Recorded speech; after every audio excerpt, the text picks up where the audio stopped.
Sekarang lagi dikembangkan yang lebih canggih lagi. AI itu. Kan bahasa teh AI teh? Hah?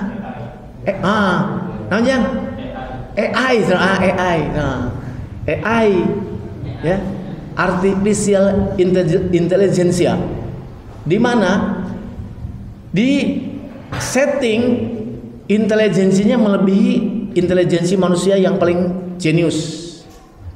Bisa sampai 300 500 ya IQ-nya. Sehingga tingkat akurasi informasinya ini bisa dipertanggungjawabkan.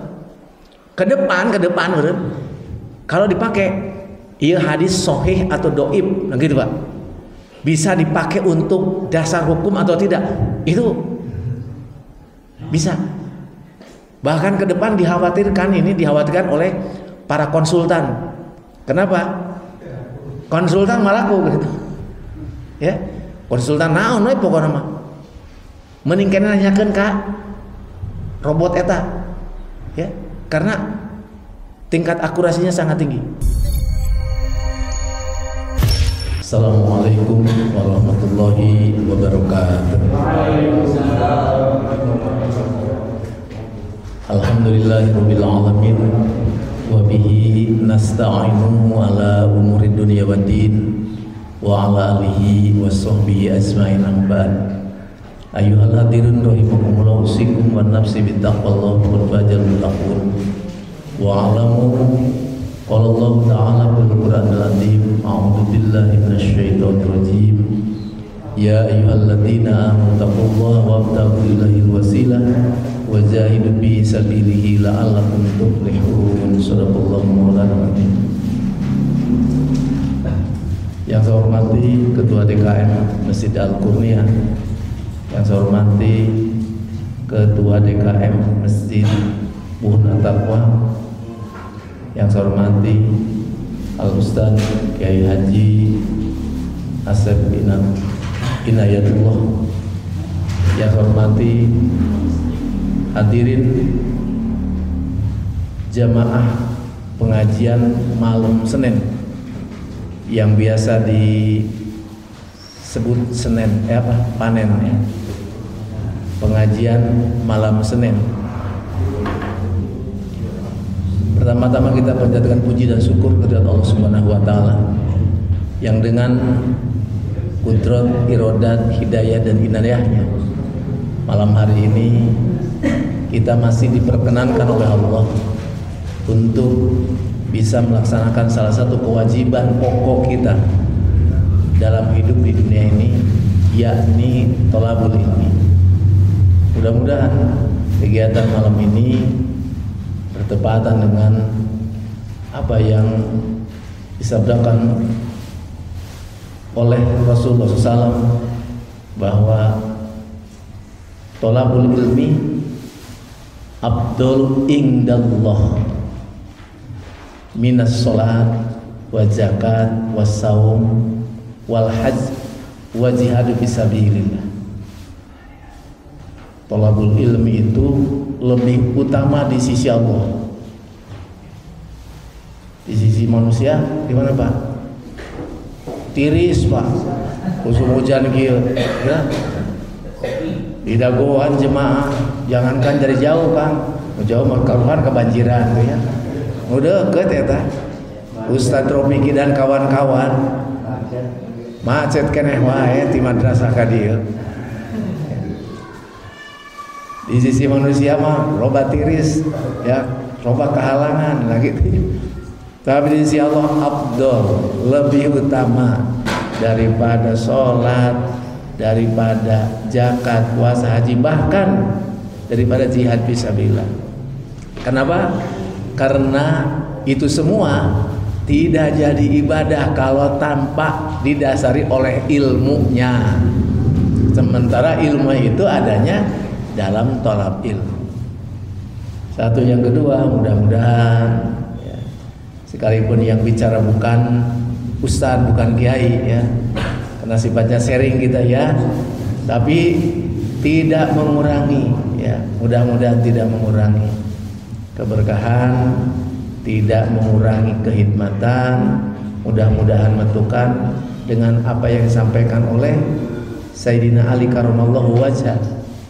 Tidak apa ala yaum la azadu fihi ilman la yuqribuni ilallah fala burika fi tulu'i syamsi dalikal yaum. Apabila datang satu hari kepadaku, termasuk dalamnya satu malam ya, hari dan malamnya, di mana ya hari itu tidak menambah ilmuku yang dapat mendekatkan diriku kepada Allah, maka hari itu tidak ada barakahnya. Kalau itu tidak menambah ilmu, mudah-mudahan paling tidak jadi mengingat kembali sifatnya tanbihul ghafilin, mengingat kembali apa-apa yang sudah diketahui tapi sempat terlupakan karena kesibukan urusan dunia ya. Sehingga yang dulu hafal, yang dulu diamalkan, karena sibuk ngurus dunia kahilapkeun. Terutama yang mana Pak? Yang padoil amal, yang sunah-sunah. Ayo ungkapan sunah iya, nah gitu Pak. Jadi sekali rada kene aya deket-deket menyesal, 2 kali tinggalkan sudah mau biasa, katilu kali kaobatkan dan seterusnya terbiasa, kadiana poho ya Pak. Contoh mana Pak? Contoh ya, sholat sunat, jarang atuh sholat sunat sok anu ngalengkepi ya, sholat berjamaah, sholat yang 5 waktu, terus ditambah dengan sholat sunat qobliyah atau dia pada umum nama boro-boro sholat sunat, wirid zikir ya, anu menempel saja. Assalamualaikum gajlang gitu ya.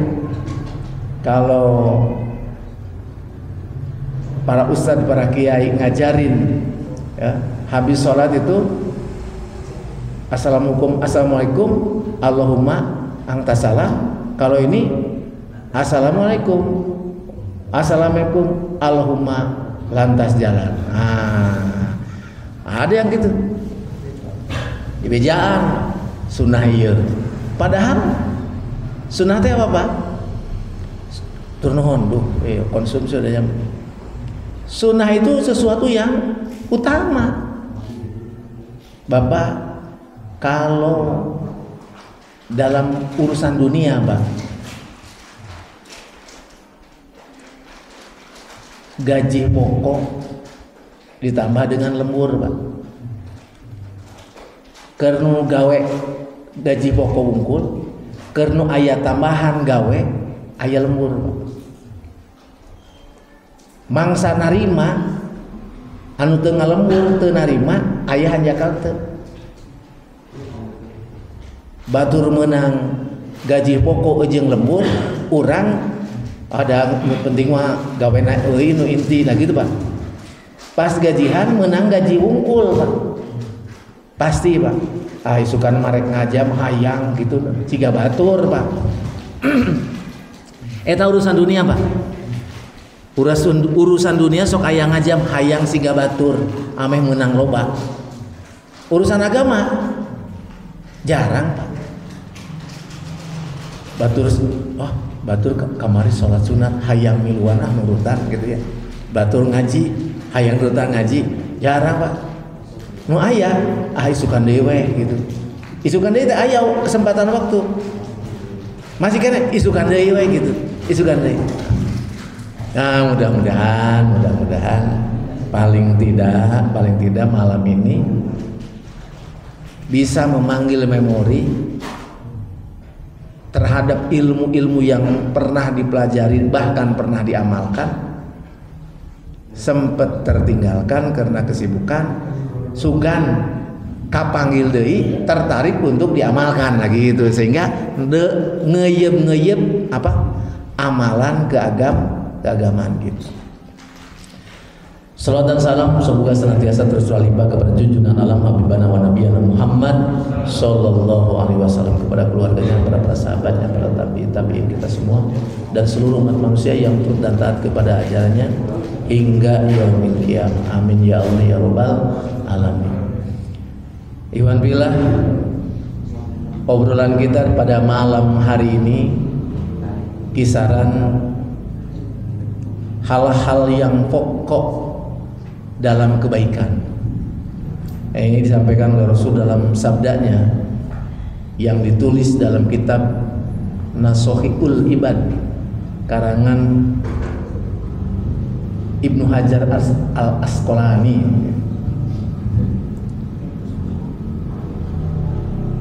Ungkapan hadisnya demikian: al-ummahat arba'un, induk pokok pangkal semua kebaikan itu ada 4. Mun kaboro opat-opatana, namun tu kaboro hiji ya. Kaboro waktu pernah teh bertunduh. Soalnya aki-aki lila nundutan. Mana yang 4 itu? Yang pertama umul adwiyah, pokok pangkal kesehatan, pokok pangkal obat. Yang kedua umul adab, pokok pangkal kasopanan. Yang ketiga umul ibadah, induknya ibadah. Yang keempat umul amani, pokok pangkal cita-cita. Yang pertama apa tadi Pak? Umul adwiyah, artinya pokok pangkal kesehatan. Apa pokok pangkal kesehatan?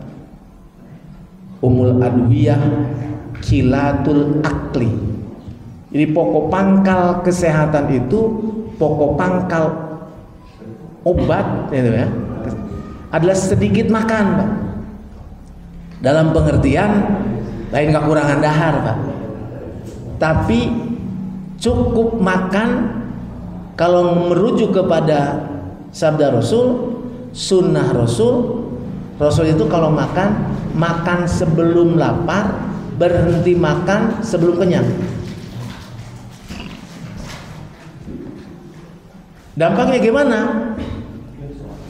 Rasul itu nyaris nggak pernah sakit. Ya. Sakitnya itu menjelang kepulangan beliau. Sebelum-sebelumnya nggak pernah sakit. Ya. Dan kesininya ternyata diteliti oleh orang-orang medis, makanan itu yang masuk ke dalam mulut kita nanti istirahat sejenak dalam perut. Perut ini adalah inti ya, segala permasalahan. Kalau di gawang pertamanya ini nggak dijaga baik-baik, jadi berdasarkan pendekatan medis ini nyambung, karena memang adinun aklun ladinan liman la aklalah, agama itu masuk akal ya. Dan bukan agama kalau tidak masuk akal. Sekalipun secara keseluruhan ada beberapa dalil yang belum bisa ya dianalisa berdasarkan akal, dan diperintahkan kepada kita terima dengan iman dulu, sampai nanti kemampuan otak manusia ya mampu menganalisa tentang satu permasalahan yang dijelaskan dalam Al-Quran maupun dalam hadis bisa tercapai. Nah, mudah-mudahan dengan kemajuan teknologi sekarang bisa dianalisa, bahkan dibantu gitu. Sekarang ada yang sudah biasa dipakai, namanya Mbah Google. Nah, Mbah Google itu jadi pananyaan ya. Kalau dulu ada orang pinter dukun A, dukun B, sampai sekarang ada juga dukun yang bisa menggadaikan uang lah gitu. Dukun yang bisa ini segala macam, dukun cabul termasuk orang pintar. Tapi ada yang bisa dipercaya sekalipun kadang-kadang informasinya info jongklok kadang-kadang. Tapi pada umumnya bagus. Sekalipun untuk menerimanya perlu dasar kita. Mbah, coba terangkan apa saja ikan-ikan yang ada di laut, disebutan dah. Jangankan kita Pak, budak anu kakare bisa ngomong wungkul nanya ke Mbah Google bisa diterima langsung gitu. Ya, asal HP-na canggih Pak. Hari HP-na jadul mantep pasti kan kuring. Tapi sekali-kali jongklok ya, info jongklok teh ngajongklokkeun mana? Ketika Google Map ditanya, Eka Alkurnia ke mana jalanna? Disasarkeun ka ditu. Eta mah info jongklok. Memang mana teu apaleun ka dieu meureun. Tapi kaitannya dengan ilmu pengetahuan yang lainnya kadang ya ditelusuri tingkat akurasinya bisa dipercaya. Sekarang lagi dikembangkan yang lebih canggih lagi. AI itu. Kan bahasa teh AI teh? Hah? Namanya AI, AI. AI ya, artificial intelligence, di mana di setting intelijensinya melebihi intelijensi manusia yang paling jenius. Bisa sampai 300 500 ya IQ-nya. Sehingga tingkat akurasi informasinya ini bisa dipertanggungjawabkan. Ke depan kalau dipakai iya hadis sahih atau doib gitu Pak, bisa dipakai untuk dasar hukum atau tidak, itu bisa. Bahkan ke depan dikhawatirkan oleh para konsultan. Kenapa? Konsultan malaku gitu ya, konsultan naon we pokokna mah mending kena nanyakeun ka robot eta ya, karena tingkat akurasinya sangat tinggi. Di share di beberapa grup ditanyakan tentang Isa Al-Masih itu nabi atau Tuhan. Dijawab nabi. Nah, tinggal penerimaan. Al-Quran menyatakan bahwa Isa itu adalah Nabiullah, Rasulullah ya. Bahkan menerangkan tentang kedatangan Nabi Muhammad ya. Itu dalam Injil sudah dijelaskan ya. Dan akan datang setelah aku seorang nabi namanya Ahmad. Beliau menerangkan bahwa Allah itu Tuhanku dan Tuhan kalian. Oleh karena itu sembahlah Dia. Dan itulah jalan yang lurus. Ya. Innallaha Rabbi wa Rabbukum fa'budu hada siratim mustaqim. Ditanyakan ke Mbah AI, hararese AI. Benar itu. Tinggal menerimanya. Nah, ke depan bisa seperti itu untuk menelusuri tingkat kebenaran, sekalipun itu adalah hasil produk pemikiran manusia. Sehingga kembali ke tadi, kalau toh ada ya tentang dalil, ayeuna kan jalma teu asup akal cenah kieu Pak. Contohnya Pak, apa? Dulu ketika berbicara tentang Isra Mi'raj Pak, 1400 tahun yang lalu, ada yang percaya, ada yang setengah percaya, ada yang tidak percaya. Bahkan ada yang menganggap Rasul dengan pemberitahuan tentang Isra Mi'raj yang barusan dialaminya oleh beliau, tadi malam saya habis melaksanakan Isra Mi'raj. Isra dari Mekah ke Palestina, terus Mi'raj dari Masjid Aqsa ke Sidratil Muntaha. Kalau naiknya dari Masjidil Aqsa ke Sidratil Muntaha, mereka nggak pikirkan. Jelas asupan akal. Jalan 1 malam dari Masjidil Haram ke Masjidil Aqsa saja sudah tidak masuk akal. Rentang waktu rentang jauhnya, jaraknya, rentang jarak 1240 kilo. Kira-kira tidak kemana, Pak? Masjidil Haram, Masjidil Aqsa itu 1240 kilo. Ayati panarukan nepi ka Banyuwangi lebih meren. Ya, Bandung itu sampai 700, Pak.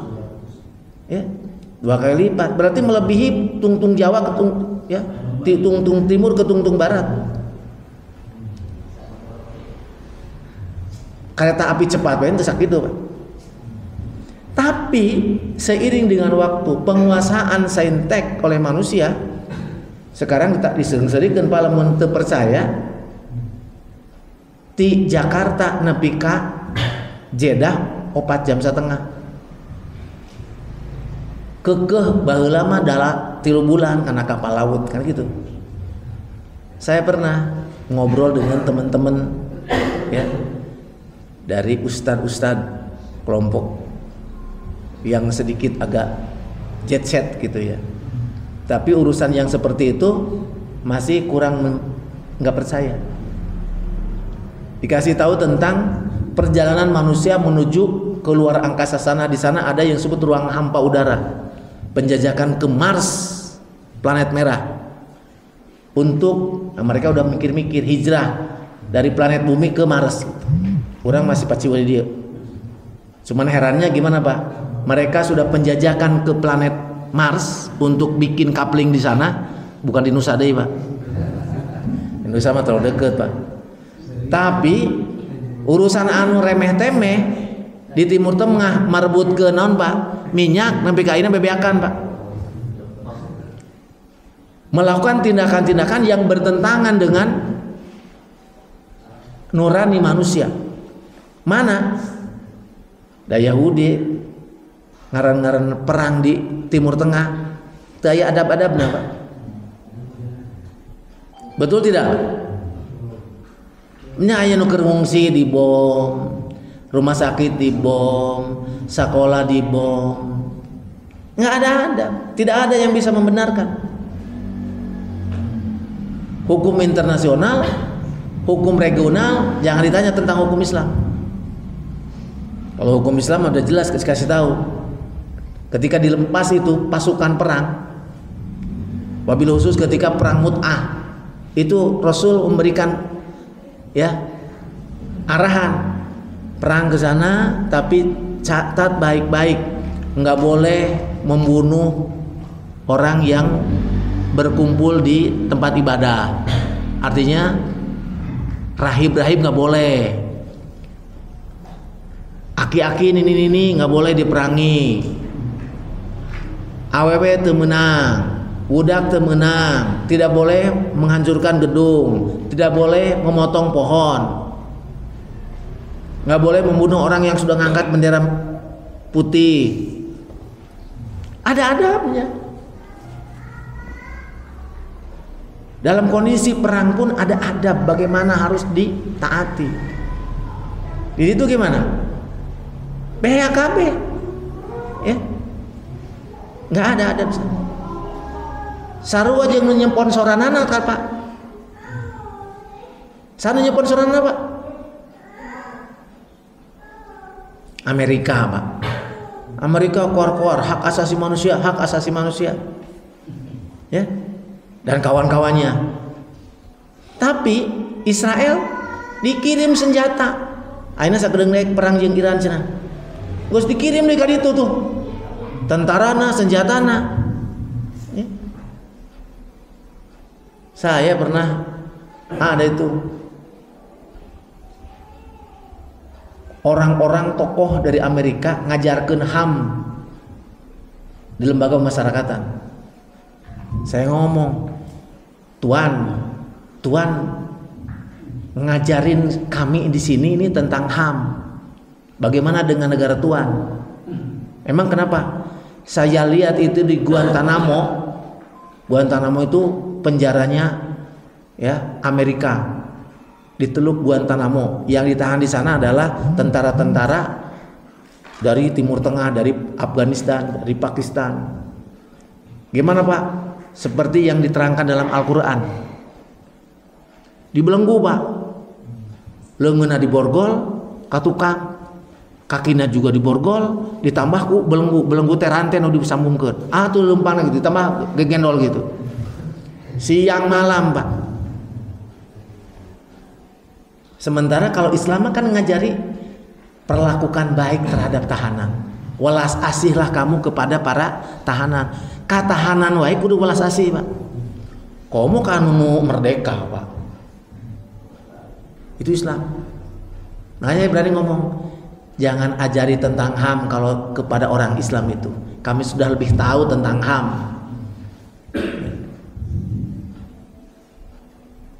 Kebetulan ketika saya kerja puntennya tahadus masih ngumpul Kementerian Hukum dan HAM. Sekarang dibagi 3, ada Kementerian Hukum, ada Kementerian Imigrasi dan Pemasyarakatan, ditambah dengan Kementerian HAM. Jadi 3 ayeuna. Naon bagi-bagi rezeki gitu.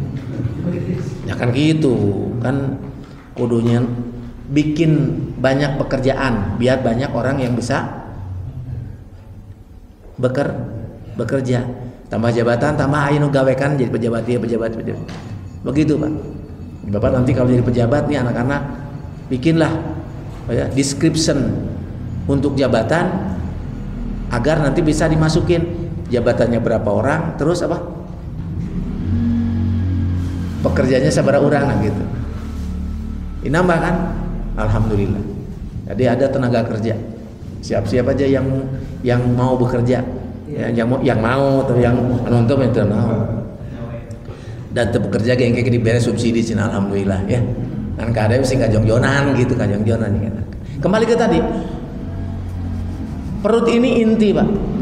Yang nanti akan menentukan organ tubuh yang lainnya sehat atau tidak. Kalau sakala dihuapkeun ka dieu, Pak. Bukan hanya semuanya dimasukkan, tapi juga overload, melebihi takaran, konsekuensinya seueur nu karaos, Pak. Incok teh, asam urat teh, Pak, darah tinggi. Rupa-rupa. Intinya dari perut. Makanya di Islam diajarin. Satu tadi Rasul nyontokan, kalau makan jangan dulu lapar, kalau sedang makan jangan ngadaguan kenyang. Makan sebelum lapar, berhenti makan sebelum kenyang. Artinya pertengahan. Bahkan ada konsideran. Perutnya seyogianya dibagi 3. Sepertiga untuk makanan, sepertiga untuk minum, sepertiga lagi untuk hawa. Sabab lamun pinuh teuing ku dahareun jeung cai, engkena hawana keluar gitu. Ini disebut asup angin we cenah kitu. Nah gitu, bae teh loba teuing.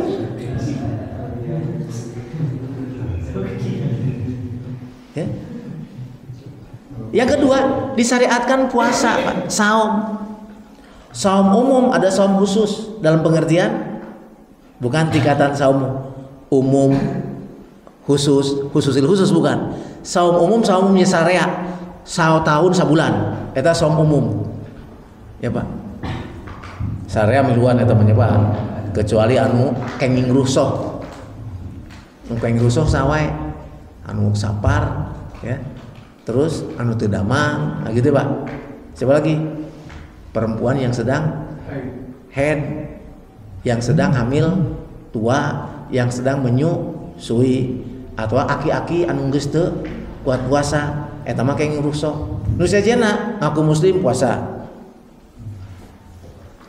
Dampaknya Pak, insya Allah sehat. Sumu tasihu. Jadi paksakeun ge lamun buka Pak seueur dahareun. Kalau banundutan akhirnya udah sewajarnya saja. Pas buka Allahumma lakasumtu paling segelas air, itu pun dicampur kolak setengah gelas, air putih setengah gelas, habis itu langsung maghrib dulu ya. Karena tahu kalau langsung makan berat, minumnya banyak, nundutan, boro-boro hayang ke masjid. Ya, salatna di dieu mah urang mah berjamaah, engke we taraweh ke masjid mah. Pak. Entah salat berjamaah maghrib di rumah. Kagok nu tadi campur deui, nyamper deui, Pak. Geus nyamper gitu, langsung nundutan, Pak. Kumaha rek ka masjid moal? Isukan deui ke masjid Pak di kuat lunduh. Nah gitu, Pak. Karena overload, kelebihan. Tapi nu normal insya Allah sebulan beres. Cuman kadang ironisnya ketika saum Ramadan sehat, pas lebaran sakit. Kenapa? Aya ungkapan ya, kokoro manggih mulut, puasa manggih lebaran kan gitu. Teuing hartina kumaha da? Kan aya paribasa gitu, Pak. Sakala diuapkeun memang teu seueur, Pak. Sakedik-sakedik. Kan aya lebaran sok silaturahmi, Pak. Silaturahmi. Geukuh diraosan ieu anyar teh anyar keneh. Ngaraosan, sapiring di dieu, pindah deui, sapiring di dieu, pindah deui, sapiring. Tadi isuk-isuk nepi ka lohor 5 piring, Pak. Atuh bujang-bujang ngejar kana nyawal, Pak. Langsung hari kedua nyeri beuteng. Nah, kunaon kacai wae dehidrasi cenah. Kunaon loba teuing eta nguyupan Cipati cenah. Aduh. Keur saum. Aya saum yang khusus, Pak. Yang khusus mana? Senin Kemis, khusus teh keur anu keyeng, Pak. Nyawal. Salapan Zulhijjah apa dalapannya? Anu keyeng napisan mati hiji nepi ka salapan gitu ya, Pak. Nu tiap bulan Ayyamul Bid 13, 14, 15 nu keyeng eta mah. Maka disebut menurut saya khusus itu mah. Khusus nu keyeng. Ya. Puasa khusus ya. Puasa khusus versi AA. Aki-aki maksudnya. Dah jarang kan sama. Dah pasti ungkapan anak sunat iya cenah kan gitu. Padahal kalau ditilik dari hikmahnya, keuntungannya nyehatkeun, Pak. Sekarang banyak orang yang dipaksa keluar puasa, Pak. Tahu nggak, Pak? Yang orang dipaksa oleh dokter dipaksana. Ya. Bahkan dokternya ngadalil, Pak. Sanes saur abdi wae cek dokter. Sahur Gusti Allah ge dicontohan ku Rasulullah saum, Pak. Apa namanya, Pak? Orang elit ngomongnya diit gitu. Dihitung maksudnya. Ya, dihitung. China dihitung, sanguna dihitung, teh manisnya dihitung, semuanya dihitung. Sampai ngompolnya dihitung. Hah? Mending dihitung dipaksa gitu atau mending hitung sorangan? Ngitung sorangan mendingnya. Masalahna naon? Masalahna kaitanna jeung isi pesak lah gitu. Lamun teu ngitung sorangan mah tanya Ropiki, atuh biaya ya keur kosan riwah tuh jeung uang makan kan gitu ya. Sementara ngandelekeun beasiswa unggul, wah mal cukup ya. Nah dihitung. Anu sakuna teu tebel. Anu sakuna tebel ge, Pak, tetep kudu dihitung, Pak. Kenapa? Lamun melebihi takaran naik ieu, melebihi takaran naik ieu. Makanya benar apa yang disampaikan Rasul, umul aduyah qalil ak. Jadi pokok pangkal sehat itu, pokok pangkal obat adalah sedikit makan, dalam pengertian secukupnya. Yang kedua, umul adab. Pokok pangkal kasopanan itu kilatul kalam. sakedik nyaur. Ya. Pak Osim tidak tadi ngomong we. Ieu mah keur ngabejaan kan? Gitu. Lamun ngomong nang assalamualaikum beres, waalaikumsalam beres berarti kan. Nah, tidak seperti itu juga. Tapi dalam pengertian yang disampaikan itu yang diucapkan yang baik-baik saja. Merujuk kepada sabda Rasul, kul khairon auliyas. Jadi anu kaluarna teh nu diucapkeun anu saya anu kadua mun tiasa kalimatnya pendek, maknanya mucekil gitu. Kalimat hikmah. Ya. Sapertos nu kurang dibahas ayeuna. Rasul mah sekap. Ya. Umul adab kilatul kalam. Tong seueur teh nyaur gitu. Aya kadina disebut apa Bu? Pak NATO ya, Pak. Apa NATO? Ya. Sedikit